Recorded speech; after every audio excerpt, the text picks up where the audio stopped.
오늘 우리에게 주시는 하나님의 말씀은 고린도전서 15장 1절부터 4절까지 말씀입니다.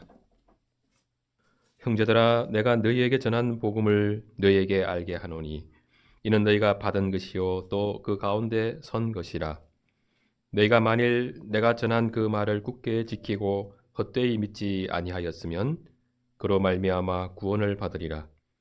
내가 받은 것을 먼저 너희에게 전하였노니 이는 성경대로 그리스도께서 우리 죄를 위하여 죽으시고 장사 지낸 바 되셨다가 성경대로 사흘 만에 다시 살아나사. 고린도 교회에서 바울이 이 말씀을 어떤 면에서는 시급하게 이렇게 해야 되는 그 이유가 교회 속에 있었습니다. 근데 고린도 교회 같으면은 바울이 언제 개척한 교회죠? 바울이 1차, 2차, 3차 전도 여행 이렇게 하게 되는데요. 바울이 1차 전도 여행에서는 주로 소아시아 지역을 중심으로 해서 개척을 하게 됩니다. 바울이 전도 여행을 할 때 수리아 안디옥에서 출발해서 위쪽으로 이렇게 소아시아 지역을 돌면서 다시 수리아 안디옥으로 돌아오게 되는데, 저쪽에 또 터키 약간 중부 쪽이죠. 중부 쪽에 비시디아 안디옥이라고 또 있습니다. 그러니까 수리아 안디옥하고 비시디아 안디옥하고 헷갈리면 안 되는데요. 수리아 안디옥은 이제 시리아, 과거에 같으면 시리아 지역의 안디옥이죠. 지금은 이제 터키의 약간 동쪽이면서 이렇게 남쪽인 지역인데, 거기서 선교 거점을 삼으면서 바울이 이제 1차 전도 여행 끝내고 또 수리아 안디옥으로 돌아와서 2차 전도 여행을 이번에는 저쪽에 빌립보까지 해서 유럽으로 해서 그 아래로 데살로니가, 그죠? 베레아도 선교하고 아덴도 선교하고 그 다음에 뭐죠? 고린도 지역 거기 갑자기 아가보, 아니야, 잠깐 헷갈리네요. 고린도 그 교회 전도하고 다시 이제 에베소로 해서 수리아 안디옥으로 나중에 최종적으로 돌아오는 그런 선교 여행을 하게 되고요. 그리고 3차 전도 여행도 바울이 이제 수리아 안디옥에서 출발해서 유럽 쪽으로 한 번 더 이렇게 돌면서 선교 여행을 하게 되는데, 바울이 2차 전도 여행에서 가장 힘을 많이 썼던 선교지, 거기가 고린도 교회라고 한다 그러면 3차 전도 여행 때는 에베소 지역이라고 할 수 있습니다. 그러니까 2차 전도 여행 때 고린도에서 한 1년 6개월 동안 있었으니까 한 곳에 상당히 오랫동안 있게 되고, 3차 전도 여행 때는 이제 에베소에서 거의 한 3년 가까운 기간 동안 있게 되니까 그 두 지역을 얼마나 중요한 선교적 거점으로 삼았는지를 알 수가 있는 거죠. 고린도 지역 같으면은 그 지역이 로마의 입장에서 볼 때는 굉장히 중요한 이제 도시인 거죠. 네. 로마가 관할하는 식민지 가운데 아주 중요한 도시. 빌립보나 다른 지역들도 중요한 이제 도시죠. 그런데 특별히 고린도 지역 같으면은 항구 도시면서 또 그 당시 경제적으로 로마의 입장에서 볼 때는 대단히 중요한 지역이고, 특히 고린도 지역 같으면은 로마에 많은 사람들이 이주해 와서 실제로 지도층에 있는 사람들이 살았고, 또 로마의 법이 그대로 적용되어지는 실질적인 그 로마와 마찬가지라고 할 만한 제2의 어떤 로마라고 할 만한 그런 도시가 고린도입니다. 그런데 이 고린도는 항구 도시다 보니까 이제 그 상당히 물질적인 어떤 문화가 팽배했겠다 하는 것을 금방 생각해 볼 수가 있고, 또 고린도의 이제 그 지역의 가장 높은 지역에 아데미 신전이 있었어요.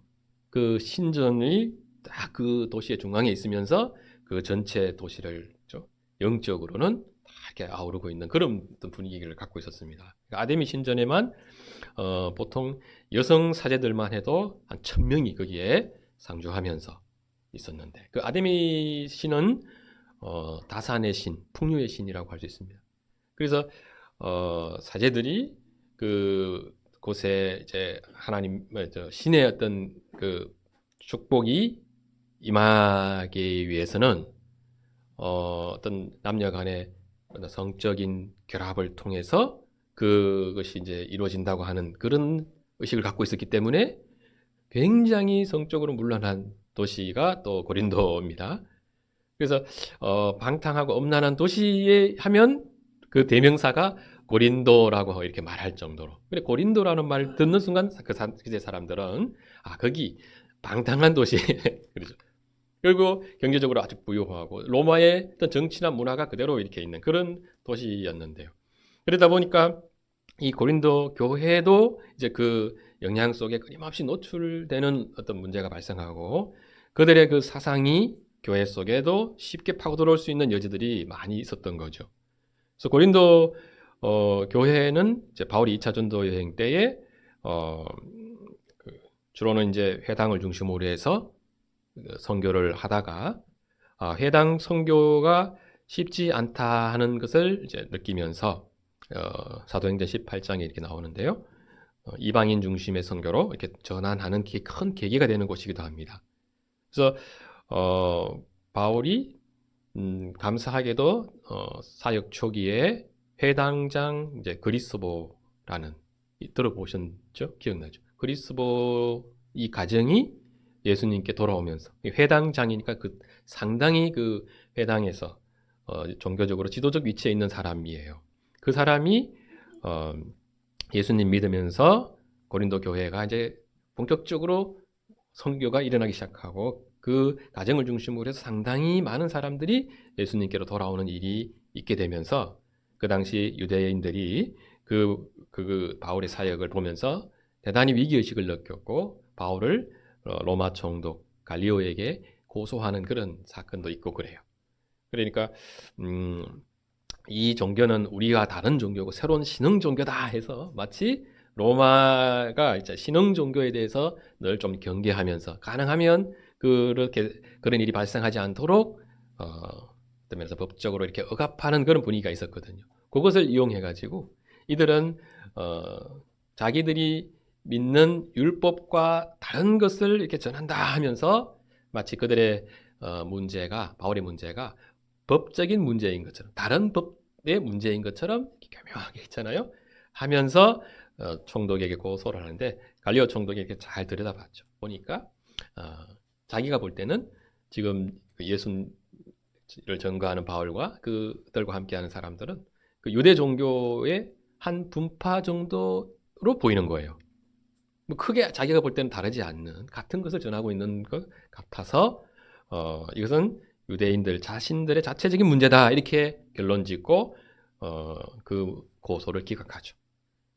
네, 그때 또 유대인들이 해당장 이제 그리스보 이후에 그 해당장을 아마 받았을 걸로 추정되는 해당장 소스데네를 막 때리고 핍박하는 그런 장면도 나오기도 합니다. 그러니까 고린도 교회가 초기 그런 어떤 분위기 속에서 이제 교회가 잘 이제 형성이 되어졌는데 바울이 2차 전도 여행 후에 한 3년에서 많게로는 한 5년 정도 뒤에 나중에 사도 바울이 3차 전도 여행하면서 에베소에서 많이 머물렀다 했지 않습니까? 그곳에서 고린도 교회에 이제 편지를 보내서 고린도 교회 문제를 다루는 거예요. 그러니까 한 3년, 짧게 보면 3년, 길게 보면 한 5년 정도 뒤에 바울이 고린도에서 일어나고 있는 문제를 듣고 편지를 보내면서 그들의 문제를 이제 교정하려고 하는데요. 고린도 선서를 우리가 쭉 전체적으로 보면은 고린도 교회에 한 10가지 정도의 문제가 있다는 것이 이제 드러납니다. 그러니까 그 10가지 문제가 이렇게 살펴보면요. 오늘날 우리 교회가 갖고 있는 문제 거의 대부분이 그대로 고린도 교회에 있어요. 이제 우리도 사실 대단히 이제 우상에 익숙한 그런 민족이고 대부분의 이제 민족들이 사실 그런데 우리도 마찬가지고요. 또 우리도 대단히 물질적이고 또 방탕한 그런 면들도 있고 그리고 이 세상의 어떤 가치로 철저히 훈련된 그런 삶을 사는 사람들인데요. 특히 고린도 지역이 갖고 있는 그 모습은 오늘날 굉장히 경제적으로 문화적으로 대단히 부유함을 누리고 있는 우리 시대의 교회들, 우리 시대 그죠? 왜 비슷하고 우리 시대의 교회들이 그 고린도 교회 속에 나타났던 그 문제가 많이 발생할 수 있겠다 하는 것을 쉽게 생각해 볼 수가 있습니다. 그래서 고린도서를 우리가 한번 이렇게 쭉 나중에 읽어 보시면요, 거기에 여러 가지 이제 문제가 다 등장하는데, 바울이 먼저는 그 아덴에서 2차 전도 여행 때 선교하고 나서 그 선교를 교훈 삼아서 고린도 교회에서는 새로운 어떤 선교 전략을 구사해요. 아덴에서 바울이 사도행전 17장, 16장 그 정도에 이제서 아덴 선교하면서 그 철학자들하고 막 이렇게 논쟁하는 굉장히 철학적인 진술을 막 해 나가는 그런 바울의 설교를 보게 되는데, 나중에 고린도에 가서는 자기가 그렇게 하면 안 되겠다, 십자가의 그리스도만 전해야 되겠다 하고 다짐하면서 선교 전략을 수정하는 그런 모습이 나타나는데, 고린도 교회 같은 경우에도 어떤 문제가 있냐면은 그 당시에 그 헬라의 굉장히 수준 높은 그 철학 어떤 지혜와 관련된 사상들이 많이 이렇게 들어와 있는 상태고, 바울이 이제 그런 것을 이렇게 또 바라보면서 그런 쪽으로 어떤 면에서는 물들어 있는, 그렇죠? 영적으로 보면은 병들어 있는 그런 고린도 교회의 모습을 딱 봅니다. 그러니까 그런 것들을 잘 이렇게 표현해내는 그런 어떤 수사학적인 능력을 가진 뭔가 이렇게 사람들이 그 교회의 지도적인 위치를 차지하면서 그러면서 이렇게 사람들이 어떤 인간적으로 어떤 사람들이 더 뛰어나고 유능한 사람들인가 하는 그런 이제 의식이 교회 속에 탁 들어오니까 교회가 뭐가 발생하는 겁니까? 파당이 발생하는 거죠. 아볼로파, 게바파, 바울파 이렇게 파당이 발생하는 거예요. 그러니까 누가 더 뛰어난 사람인가, 나는 누구의 계보인가 하는 것을 따지면서 이제 따지는 그런 문제, 근본적으로는 뭐냐 하면은 복음의 능력이 약화되면서 그들 속에 그런 누가 더 어떤 웅변적이고 수사학적인 능력, 또 과거의 지혜를 잘 사용해서 좀 더 이렇게 멋있게 복음을 가르치는가 하는 그런 이제 문제가 교회 속에 이렇게 쫙 파고 들어온 거죠. 그러니까 그만큼 복음이 약화되고 있는 그런 문제. 그리고 또 고린도 교회 속에 그 아까 얘기했던 그런 예상되는 게 음란과 관련된 문제 있겠죠, 그죠? 음행에 관한 문제. 이것을 특별히 바울은 고린도 전서에서는 강조해 주고 있다는 것을 알 수 있습니다. 다른 서신에서는 아주 구체적으로 그렇게 많이 안 나오는데, 그리고 막 자기들끼리 또 막 고소하고 고발하고 이제 또 그래요. 그래서 그 문제도 결국 근본적으로는 복음이 약화된 문제. 또 그 외에도 이 고린도 교회 속에 이제 많은 문제들이 있는데요. 나중에 한번 10가지 정도 되는데 10가지가 어떤 것인지를 한번 쭉 살펴보면 좋겠습니다. 어쨌든 전체적으로 뭐냐면 그 문제를 종합해서 볼 때 우리가 금방 무엇을 알 수 있냐면은 이 교회 속에 복음이 약화되고 있다 하는 겁니다. 그래서 바울이 그것을 지적하면서 끊임없이 뭐냐면 중간중간에 복음에 대해서 다시 이게 진술해주고 그들이 근본적으로 이렇게 복음으로 돌아오도록 처방을 합니다.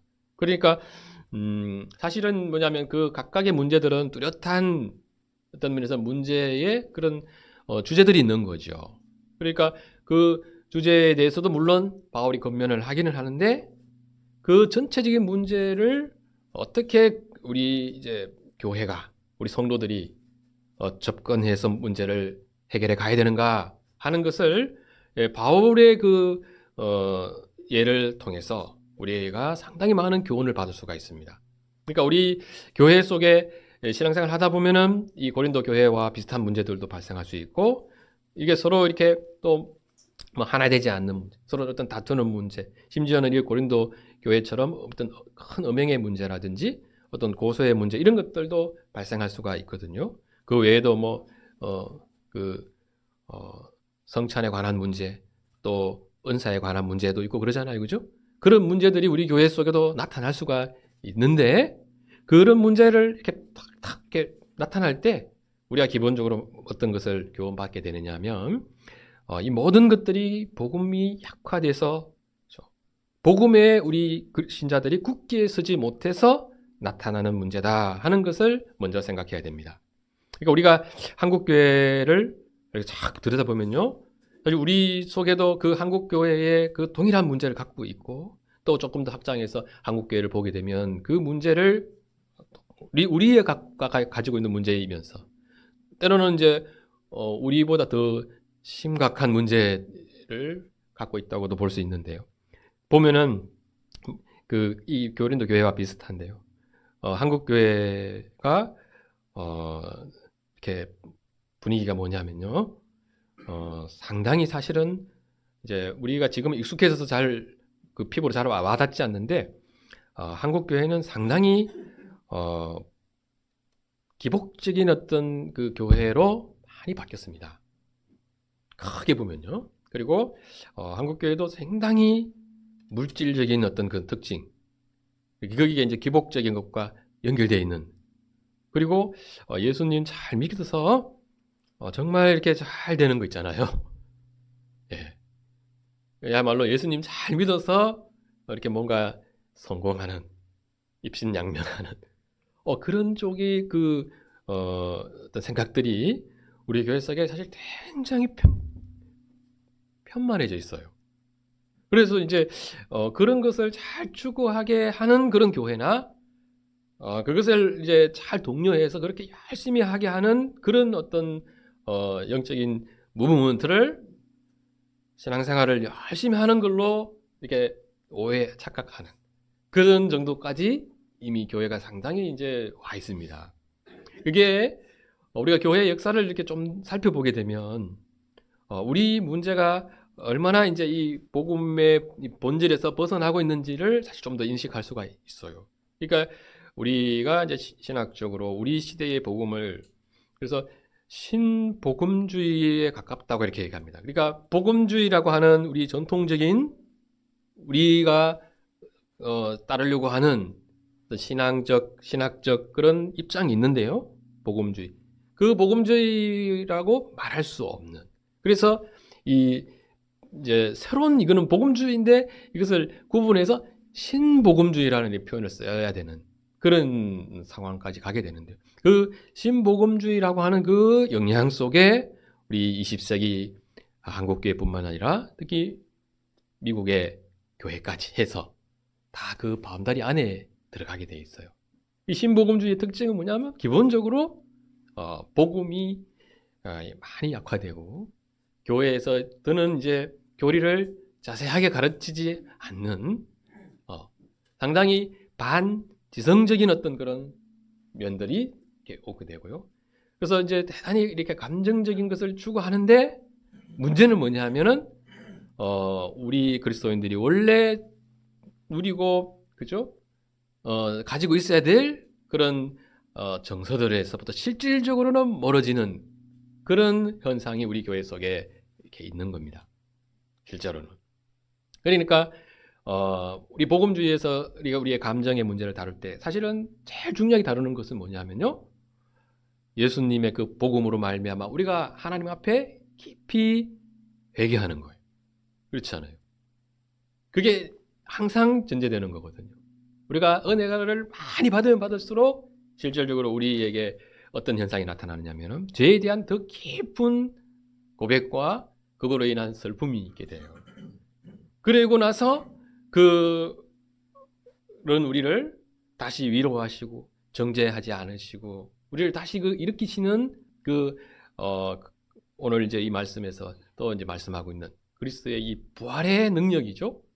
그 능력을 우리가 부여받으면서 우리 마음에 큰 그 담대함과 확신, 그리고 기쁨이 충만한, 제대로 정말 그야말로 기쁨이 충만한 그런 모습으로 우리 교회의 모습이 잘 이렇게 나타나야 되는데, 실질적으로는 이 복음주의가 그 하나님의 베풀어 주신 은혜를 값싼 은혜로 많이 이렇게 전락시킨 면이 있어요.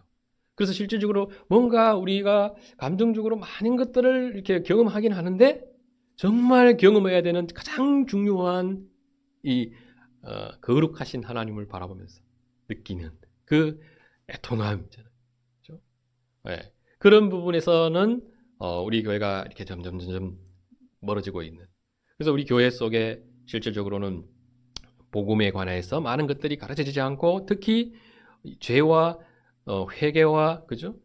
이런 그 용서에 관한 문제 그리고 징회에 관한 그걸 징회와 성화에 관한 이런 부분들에 대해서 우리 교회들이 많이 가르치지 않는 그런 모습을 보면서 보게 되고 실질적으로는 우리가 대단히 그 성경에 대한 가르침이 도덕적이고 교훈적인 우리가 일상의 삶 속에서 어떻게 하면 그냥 이렇게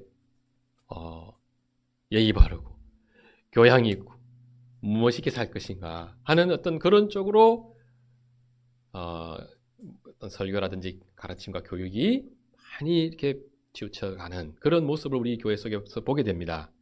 근데 이것을 우리가 딱 이렇게 바라보면서 진단을 잘 못해요. 이 교회의 이런 모습을 보면서 이게 워낙에 이제 이런 문제를 이렇게 복잡해 보이는 문제이기 때문에 어떤 뭐 사람을 바꾸는 거, 그죠? 때로는 이제 뭐 그죠? 어떤 프로그램을 바꾸는 거, 그죠? 뭔가 이렇게 전략을 바꾸는 거. 하여튼 나름대로 어떤 문제에 대해서 처방을 막 이렇게 내리긴 내렸는데 보면은 그것이 해결책이 되지 않고 실제로 교회의 기본적인 어떤 모습은 바뀌지 않는, 교정이 되지 않는 그런 모습을 우리가 계속 보면서 지금 가고 있는 거거든요. 그런데 고린도 교회도 마찬가지고 우리 교회도 마찬가지고 또 우리 개인적인 신앙도 마찬가지입니다. 네, 다 같이 이제 적용해 볼 수 있는데 근본적으로 뭐냐면 우리 속에 복음이 약화되고 있는 것이 문제다는 거죠. 복음이 약화된다. 그래서 예수 그리스도의 십자가와 부활에 대한 복음이지 않습니까? 이 복음이 바울이 보면은 이제 자기가 고린도 교회에 이 복음을 전했는데요. 2절에 보면요. 대단히 사실 무시무시한 말씀이 나옵니다. 너희가 만일 내가 전한 그 말을 굳게 지키고 헛되이 믿지 아니하였으면 그로 말미암아 구원을 받으리라 이렇게 말씀하는데요. 이게 바울의 하는 말을 잘 지키면 구원받는다 이런 말은 아닙니다. 네. 복음을 믿으면 복음을 제대로 듣고 그 복음을 믿는 그 믿음에 너희가 굳게 서면 그 믿음으로 너희는 구원받는다는 것을 지금 얘기하는 겁니다. 그 부분에 대한 이야기를 지금은 여기서는 자세하게 설명은 하지 않죠. 그것은 로마서에서 잘 설명해주고 있는데요. 여기서 어떤 표현이 우리에게 눈에 확 들어오냐면 헛되이 믿을 수 있다는 것을 딱 얘기해 주는 거죠. 그러니까 바울이 고린도 교회를 딱 이렇게 보면서 그 단어가 이제 떠오른 거 아닙니까? 사실은 그들이 헛되이 믿을 수 있다는 믿는 사실 요소들이 많이 있었던 거예요. 그러니까 이제 바울이 너희가 헛되이 그렇게 믿으면 너희가 구원받을 수 있겠느냐? 너희 그 구원이 너희의 것이 될 수 있겠느냐? 사실 그 말을 하고 싶은 거죠. 그렇게는 못하고요. 너희가 헛되이 믿지 아니하였으면 그로 말미암아 구원을 받을 것이다 하는 이 긍정적인 표현으로 지금 표현해주고 있는데 바울의 머릿속에는 그들이 모습에서 지금 헛되이 믿고 있는 그 교회가 누가 개척한 교회입니까? 바울이 개척한 교회죠. 바울이 개척하고 디모데가 가서 같이 막 사역했던 그렇죠? 바울이 에베소에 있을 때 디모데를 잠시 보내기도 하고 그래요. 보내서 그 문제를 수습하고 돕고 막 이렇게 하는 바울이 개척한 그 교회 그렇죠? 사실 그래도 다른 교회하고 다르게 무려 1년 6개월 동안 그리고 바울이 사실 그 이후에 한번 방문하고 나중에 이제 3차 전도여행 후에도 이렇게 방문하는 대단히 공을 많이 들이는 이제 교회가 고린도 교회인데요. 그렇게 해서 세운 그 교회임에도 불구하고 교회 속에 그 나타날 수 있는 거의 모든 문제를 포함하고 있는 이 고린도 교회의 모습이 이렇게 등장하게 되는 그 모습을 바라보면서 바울이 이 심각한 이제 질문을 던지는 거죠. 너희가 지금 헛되이 믿고 있는 이 문제를 잘 해결해라는 겁니다. 그리고 나중에 고린도 후서에서 또 대단히 심각한 문제를 제기해요. 그러니까 고린도 후서를 보면은 몇 가지 문제는 교정이 이제 돼 가는 걸 알 수가 있습니다. 특히 음행에 관한 문제, 또 서로 고소하고 이런 문제들은 이제 어느 정도 정리가 되는데, 고린도 후서에 보면은 나중에 어떤 문제가 등장하냐면, 거짓 선지자들이 그 속에 있어서 바울의 심지어는 사도권을 부정합니다. 그런 심각한 문제까지 있게 돼요. 그러니까 바울이 고린도 교회에다가 권면을 이제 막 했지 않습니까? 그러니까 몇 가지는 교정되는데 많은 부분이 사실은 잘 교정이 안 된 상태로 있는 그 이유가 뭐냐면 그 받아들이고 싶지 않은 거예요. 그러니까 받아들이고 싶지 않은데 그것을 이렇게 어떻게 할까 하다가 그들이 방향을 어디로 잡느냐면요, 바울의 이 권면 자체를, 그 권위 자체를 무너뜨리고 싶은 거예요. 그렇게 해서라도 우리는 그 바울 당신의 그 권면을 받고 싶지 않다는 거예요. 그런 어떤 그 대적하는 모습까지 고린도 교회에 나타나게 돼요. 그래서 바울이 자기의 사도권을 다시 한 번 더 변호하고, 그죠? 고린도후서에서. 그리고 내가 한 번 더 가면 그때는 너희를 용서하지 않겠다 하고 고린도후서의 마지막에 보면 그런 말까지 해요. 내가 다시 가면 너희를 용서하지 않겠다. 네. 그런 말까지 하면서 사도 바울의 그 말씀의 근위를 이렇게 강조하는데요.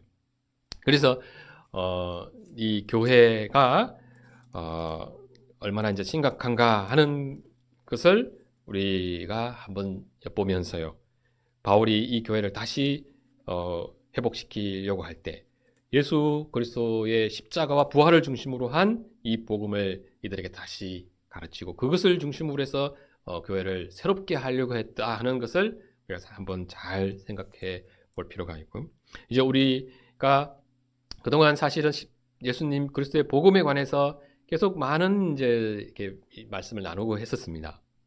그래서 꼭 어떤 문제를 이렇게 드러내고 그것을 이렇게 그 자체를 이렇게 해결하려고 하지 않더라도 우리가 복음으로 다시 잘 돌아가고 복음에 우리 신앙의 터가 잘 놓여지게 되면, 그래서 바울의 고백대로 우리가 헛되이 믿지 아니하면 그 복음을 중심으로 해서 실질적으로 우리가 갖고 있는 여러 가지 문제들이 저절로 이렇게 쫙 이렇게 구름이 이렇게 안개가 그치듯이 자연스럽게 해결되어져 가는 그런 모습들을 우리가 점점 보게 이제 될 것입니다. 그런 이제 은혜의 역사들이 실제로 우리 속에 조금씩 나타나고 있어서 개인적으로는 감사한 마음이 많고, 또 먼저는 제 자신도 다시 한번 복음에 대해서 생각하면서, 특히 우리가 예수 그리스도께서 이제 십자가를 지시고 이렇게 부활하셨는데요. 십자가 지시고 나서 3일 뒤에 부활하셨는데 그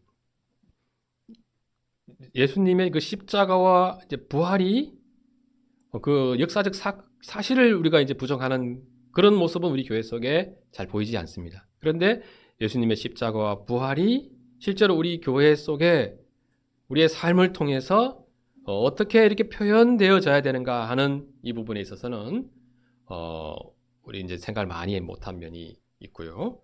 또 지난번에 말씀드렸던 것처럼 예수님의 십자가와 부활이 의미하고 있는 아주 중요한 그 교훈들, 신학적 그 함의들에 대해서도 우리는 좀 더 많이 공부해 가야 되고, 그동안 공부한 것들을 또 우리가 계속해서 반복하면서 내 지식으로 계속해서 체계화 시켜가는 그런 과정도 우리에게 이제 계속해서 요구되고 있습니다. 그래서 그동안 우리 이제 열심히 지금 공부하고 그래도 있는 편입니다. 그렇죠? 열심히 공부해서 이제 이렇게 딱 얘기하면은 지난번에 얘기했던 거구나 그런 생각이 이제 들곤 하실 텐데, 우리가 그동안 이제 많이 공부했는데요. 다시 한번 잠깐 생각해 보면요, 예수님의 그 십자가는 이제 우리 바울의 표현대로 보면요. 4절에 3절에 성경대로 그리스도께서 우리를 위해서 죽으셨다 했지 않습니까? 예수님의 이 죽으심, 그리고 4절에 성경대로 사흘 만에 다시 살아나셨다 해서 예수님의 죽으심과 이 부활은 어느 날 갑자기 예수님이 나타나셔가지고 이렇게 죽으시고 부활하신 그 사건이 아니라 이미 예수 그리스도께서 오시기 이전에 적어도 이제 한 이사야 시대 때 같으면은 한 700년 전에, 그죠? 그리고 다윗의 그 시편의 그 말씀을 보게 되면 약 또 1000년 전에, 모세의 또 예수님의 죽으심과 관련된 그 제사제도, 모세를 통해서 계시해 주신 모든 그 제사와 관련된, 특히 또 절기와 관련된 것도 마찬가지죠. 그것들이 예수 그리스도의 이 속죄 사역을 예표하고 있다는 것을 우리가 잘 알지 않습니까? 그런 것을 통해서 이미 오래전부터 예수 그리스도께서 오셔서 이루실 그 구속에 관한 사역을 이미 성경은 말씀해 줬다는 거죠. 그리고 구약의 그 역사 속에서는 그런 예수 그리스도의 구속과 관련된 예표들이 장차 메시아를 통해서 이루실 그 구속에 관한 일이라고 하는 것을 그 구약에 있는 사람들은 충분히 깨닫지는 못했습니다. 그러니까 자기들은 그 제사 제도를 하나님이 주셨을 때 그 제사 제도에 따라서 제사 드리기도 바빠요. 그것을 뭐 나중에 그것이 의미하는 바가 뭔가까지 생각할 그 정도까지 계시가 주어진 것도 아니고 그것을 충분하게 이해하기가 되게 어려운데, 그런데 그 속에서도 보면요, 다윗의 말씀 또 그 고백을 보면은 예수님이 장차 누군가가 오셔가지고 썩지 않고 음부에 들어가는데 서울로 떨어지는데 썩지 않는 어떤 그 누군가에 대해서 얘기를 해요. 시편 16편 10절 보면요, 이 예수님을 이제 가리키는 건데 그런 어떤 그 깨달음이 이제 그 계시를 통해서 주어지는 거죠. 그런 것들 있기는 있습니다. 그러나 구약의 그 시대의 이스라엘 백성들은 장차 그리스도를 통해서 이루어질 구속에 대해서 잘 몰랐기 때문에 예수님 시대에 실제로 예수님이 오셔서 이렇게 고난 받으시고 십자가에 지시는 그 순간까지도 그 당시 예수님 시대의 종교 지도자들, 대제사장이라고 하는 그런 사람들도 예수님이 보여주시는 그 사역을 이해를 못했습니다. 그래서 영광에 대한 메시아에 대한 기대가 훨씬 더 많았던 그런 이스라엘 그 당시의 사람들의 반응을 보게 되는데, 그때의 모습을 보면은 이제 예수님이 메시아로서 십자가를 지신 것이 맞나 싶은 그 시대 사람들 입장에서 볼 때는 그런 면이 있는데요. 실제로 구약 시대에 계시된 그 그리스도에 대한 메시아에 대한 예언들을 우리가 잘 주의 깊게 들여다보게 되면 그 실제로 장차 올 메시아가 고난받는 메시아로 온다고 하는 것을 알 수가 있죠. 그래서 이사야서 같은 경우는 아주 분명하게 장차 오실 메시아가 고난받는 메시아라고 잘 기록이 돼 있어요. 그래서 우리 입장에서는 사실 고난받으리라고 하는 것을 그 생각하지 않는 것이 우리가 볼 때는 좀 이상해요. 왜냐하면 이사야서 같은 말씀을 보면 53장에 그 고난받는 메시아는 그는 실로 이제 우리의 질고를 지고 하면서 그가 당하는 고난에 대해서 쭉 기술해 나가거든요. 또 시편 22편에도 고난받는 메시아에 대한 이야기가 나온단 말이에요. 그래서 장차 올 메시아는 고난의 종으로 이 땅에 오시는데 그 고난의 과정을 왜 거치시는가에 대해서도 이렇게 계시되어 있거든요.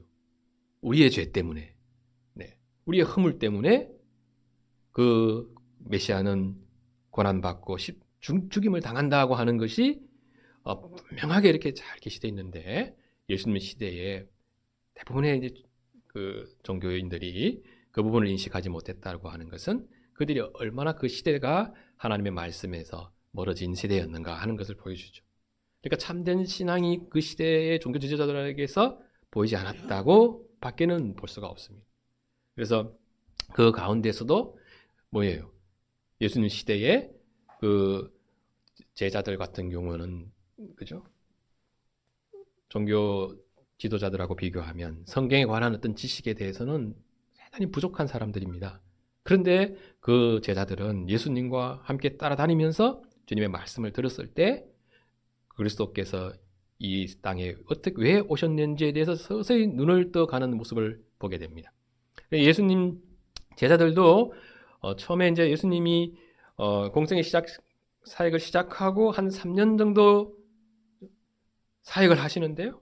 그 3년 내내 이제 예수님 따라다니면서 제자들이 많은 이제 고난을 받아요, 같이.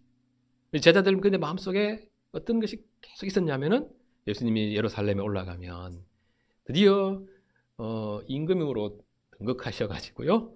자기들은 그 주님이 다스리는 로마의 압제로부터 자기들을 구원한 그런 통치자로 서게 되고 자기들 그 통치자와 함께 이스라엘 그 하나님의 나라라고 하는 것을 다스릴 꿈을 꿨던 사람들이에요, 제자들.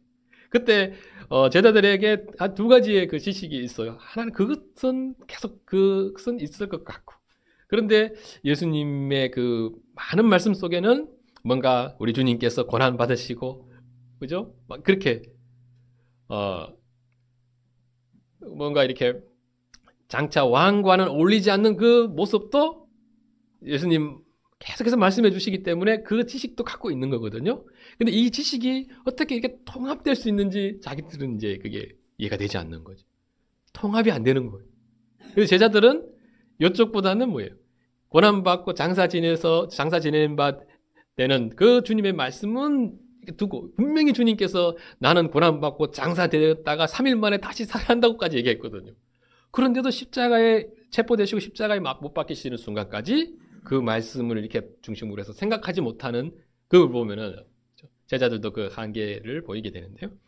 그 통치자가 왕이 되실 메시아에 대한 그 자기들의 꿈 그것을 끝까지 붙들고 갔던 그 제자들의 모습도 보게 되는데, 어쨌든 예수님이 십자가에 죽으시고 이렇게 딱 부활하시는 그 모든 과정을 통해서 비교적 길지 않은 시간 속에서 제자들은 완전히 새로운 사람으로 변화되는 것을 보게 돼요. 그렇죠? 그래서 우리 주님께서 성경대로 죽으셨고 그것을 예수님의 제자들을 중심으로 해서 몇몇 참된 신자들은 그것을 믿었고 또 그 믿은 그리스도인들을 중심으로 해서 이제 우리는 초대 교회가 상당히 빠르게 확산되고 형성되어져 가는 것을 보게 됩니다. 그래서 그리스도께서 성경대로 죽으시고 부활하신, 그리고 실제로 역사 속에서 빌라도의 최종적 재판과 함께 죽으시고 그리고 장사 지냈다가 3일 만에 부활하신 그 역사적 사건은 우리가 이제 확인하게 되고 그것은 인정하게 됩니다. 그러니까 이 부분에 대해서 뭐 하나님을 믿지 않는 사람들은 여전히 믿지 않는 사람들도 많은데, 그래도 많은 역사학자들은 그것을 우리처럼 해석은 하지 않더라도요, 그리스도께서 역사 속에 존재하셨고 십자가에서 처형되었다고 하는, 그러나 이제 장사 지냈다가 부활한 그 사건에 대해서는 인정하지 않으면서 다양한 부활에 관한 자기들의 많은 설을 갖고 있는 거죠. 그러나 십자가에 죽은 그 역사적 사건을 분명하게 인정을 합니다. 그래서 우리는 그것을 인정할 뿐만 아니라 그 예수 그리스도께서 십자가에 죽으시고 부활하신 그 사건이 우리 교회에 주고자 하는 그 의미가 뭔지를 우리는 그까지 생각하는 사람들이고요. 우리가 그 부분에 대해서 이제 신앙생활 해가면서 배우게 되는데, 성경에 우리가 사도들을 통해서 주어지는 그 모든 권면들 있지 않습니까? 그 권면들을 잘 이렇게 들여다보게 되면 그 권면들이 결국 뭐냐 하면 우리를 계속해서 그리스도의 십자가와 부활로 이끄는 권면이라는 것을 알 수가 있습니다.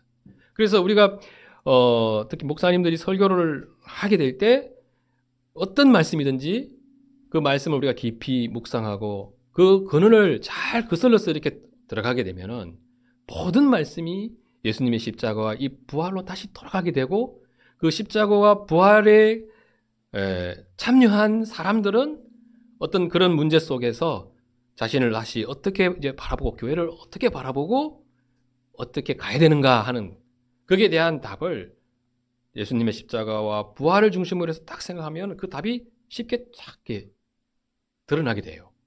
그런데 그 부분을 우리가 놓치게 되면은 이게 이제 그냥 막 복잡해집니다.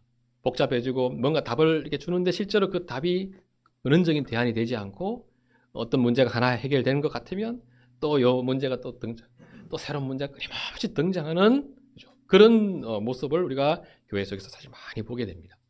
그래서 예수님의 십자가와 부활이 우리에게 이렇게 어떤 이제 의미인가 우리가 생각할 때 이겁니다.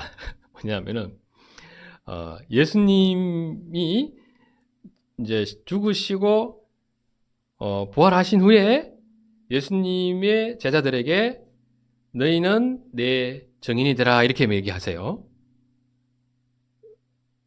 죽고 부활한 그 그리스도의 증인이 되라고 하는데 그 증인이 되라는 것은 그에 대해서 이렇게 이야기해 주는 사람일 뿐 아니라 그 십자가의 죽으심과 부활을 삶으로 구현해내라는 겁니다.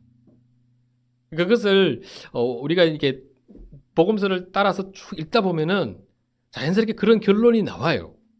그러니까 예수님이 자기를 부인하고 자기 십자가를 지고 따르라 이렇게 얘기한 그게 이해가 돼요.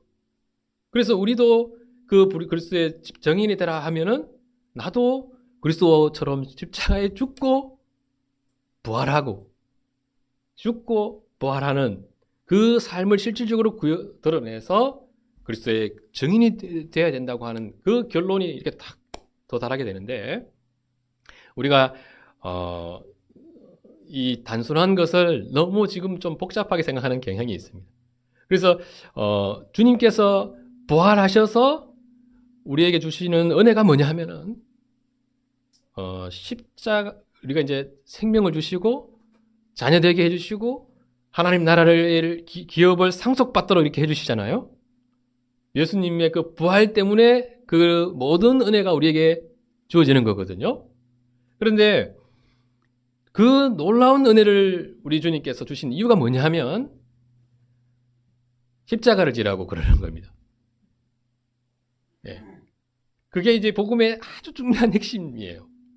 그러니까 예수 그리스도께서 왜 십자가에 돌아가셨는지 우리가 명확하게 알고, 그렇죠? 그리고 우리가 그 십자가의 주님을 믿고 그 부활의 능력을 의지해서 사는 사람들인데 그 부활의 능력을 의지해서 사는 우리가 해야 될 것이 뭐냐 하면 십자가를 지는 거라는 거죠. 네. 그냥 이렇게 좀 헌신해야 된다 하는 이 정도 차원이 아닙니다. 실제로 그리스도께서 지신 그 십자가를요 지는 그 삶을 향해서 계속해서 가야 돼요. 네. 우리 처음에는 이제 십자가가 조그만해요. 작은 십자가를 지는데요. 나중에는 어떤 십자가냐면요. 주님이 지셨던 그 십자가를 지고 십자가 그 예수님 못 박혀서 피 흘려서 돌아가시잖아요. 그것이 내 삶을 통해서 표현되도록 해야 된다는 거죠. 그러니까 이제 그것이 다양한 방식으로 나타나는 겁니다. 그러니까 예수님의 적어도 사도들과 사도 바울까지 해서요. 또 초대 교회의 우리 사도들의 제자들 같은 경우에 보면요. 그 삶의 공통점이 뭐냐면 전부 예수님이 가셨던 그 고난을 자기들의 삶으로 따랐고 주님께서 십자가에 피 흘려 돌아가신 그 정도까지는 아니더라도 다들 순교의 피를 흘렸던 사람들입니다. 그러니까 이 사람들은 그렇게 자기들이 정인되어야 된다는 것에 대한 인식을 탁 갖고 있던 사람들입니다. 그래서 우리는 그 사도의 전통 위에 서 있는 교회들입니다. 그리고 우리 교회가 전체적으로 무엇을 표현해내야 되냐면 각각의 사람들이 다 이렇게 십자가 지고 고난받고 죽으라는 것이 아니고요. 우리 교회 전체가 끊임없이 뭘 붙들고 표현해내야 되냐면 예수 그리스도의 그 십자가 고난에 동참하는 것을 표현해내야 된다는 거죠. 그것을 가르치고 우리 교회 전체가 그 삶을 향해서 이렇게 좀 그때 우리에게 끊임없이 이제 필요한 것이 뭐냐 하면 예수 그리스도의 이 부활 생명입니다. 부활의 능력이 필요해요. 그 부활의 능력이 아니고서는 그 복음이 우리에게 제시하는 그 십자가의 삶을 살아낼 수가 없습니다. 그래서 우리 교회 속에 그 십자가의 복음이 제대로 이렇게 가르치지 않으면 결국 뭐냐면 그 십자가를 지는 그 삶을 우리 교회는 살아내지 못한다는 거예요. 그것을 못 살기 때문에 우리 교회들이 그것에 어떤 대체하는 거잖아요. 십자가를 지는 삶을 대체하는 뭔가 또 다른 그 삶을 그리고 그것을 가도록 그걸 향해 가도록. 그게 이제 구약에 말하는 뭐냐면요. 평안하다 이렇게 하면 그 복음을 전했던 그 모습하고 비슷해요. 그러니까 우리 교회들이 그런 요소들이 많이 지금 들어와 있는데 우리 교회 속에도 물론 들어와 있습니다.